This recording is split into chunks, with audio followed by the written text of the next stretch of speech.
Hello friends, आता इथे मी बनवते आहे मेथीचे थालीपीठ, ज्यामध्ये मी सगळ्यात पहिल्यांदा मेथी धुवून चिरून घेतली. मग त्यात मी टाकली आहे थोडी हळद. त्याच्यानंतर सगळ्यात महत्त्वाचा घटक टाकला आहे म्हणजे तिखट आता प्रत्येकाने आपापल्या चवीनुसार घालावं.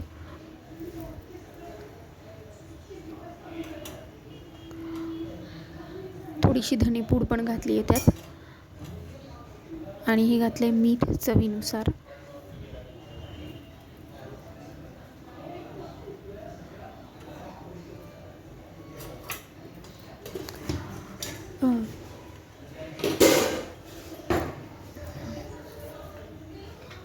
त्यानंतर आता मी यात घालते आहे ओवामुळे पोट खराब होत नाही आणि थालीपीठाला चव पण अगदी छान येते.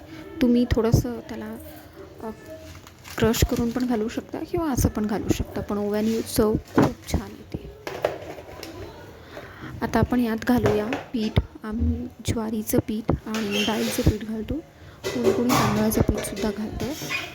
तर इथे मी काढला आहे आता हा ज्वारीच्या पिठाचा डब्बा. यातून मी साधारणतः एका वाटीच्या मापाने एक 2 ते 3 वाट्या ज्वारी घेतली, कारण की साधारणतः आम्ही 3 जण आहोत आणि प्रत्येकाला 2 ते 2.5 थालीपीठ या हिशोबाने मी 3 वाटी ज्वारीचं पीठ घेतलं आहे.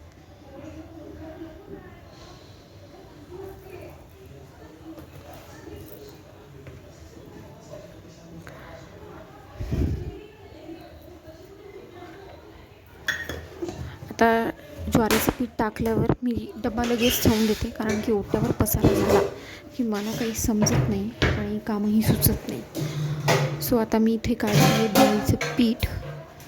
तर हे जे डाळीचं पीठ आहे हे आपण आपल्या प्रमाणानुसार टाकायचं आहे, पण मी कमी घालते.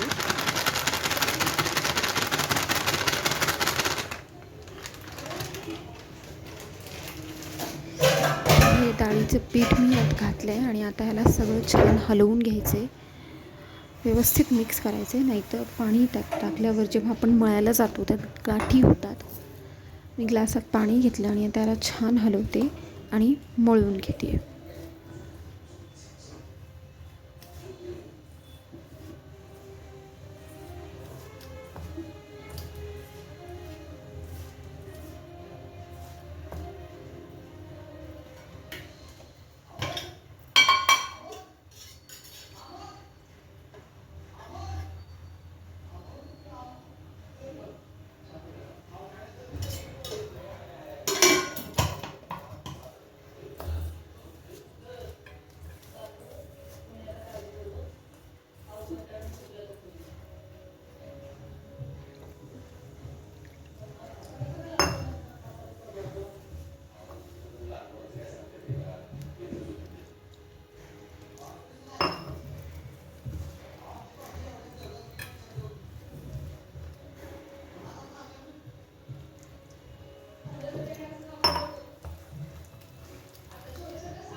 हे छान पीठ आता मळून तयार आहे. याला एक 2 मिनटं मी झाकून ठेवते. हे लावलेले थालीपीठ आम्ही ॲक्च्युली तव्यावर आणि कढईत दोन्ही लावतो, पण सध्या मी तुम्हाला कढईत लावलेलं दाखवते. असं मी हे थालीपीठ लावले. जरा माझ्या थालीपीठाचा आकार थोडासा लहान असतो, कारण ते पलटायला सोपं जातं. ही त्याची उलटी बाजू. हे थालीपीठ तयार. ही आमची पार्किंग, जिथे मी फिरायला येते रोज. आणि तुम्ही आधी बघितली असेल, पण पुन्हा एकदा, कारण की बाहेर पाऊस पडला होता म्हणून मी जनरली बाहेर जात नाही, इथेच फिरते.